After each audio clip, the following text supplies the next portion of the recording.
Speaker recognizes Representative Martin.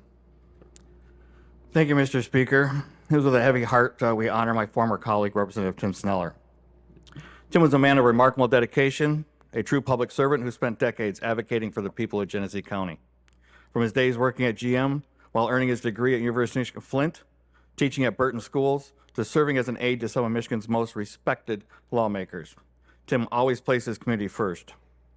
And in 2017, he continued that service as a state representative, a role he filled with passion and integrity. Though Tim and I stood on opposite sides of the aisle, we stood together for Genesee County. We shared the mic at events, listened to the concerns of our neighbors, and fought for a better future for those we represented.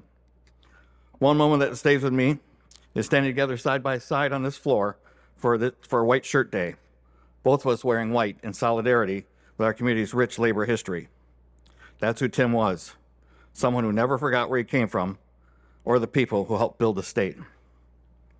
During his farewell address in this chamber 2 years ago, Tim spoke about what an honor and a privilege it was for some kid from Burton to become a state representative and to serve on staff for so many legislators before that. Today, we get to reflect on that honor and privilege it was to serve alongside him, and how fortunate the people of Genesee County were to have such a dedicated individual working on their behalf. Most of you know that Tim and I recently found ourselves drawn in the same House district in the same year that term limits were adjusted. Twist neither of us could have seen coming. But even as we became political rivals, it never changed our respect for one another.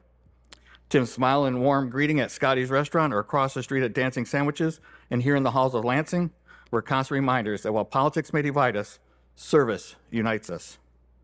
Tim's legacy will live on in the countless lives that he touched, the laws he helped shape, and the community he loved so deeply. May God comfort his family. Thank you, Mr. Speaker.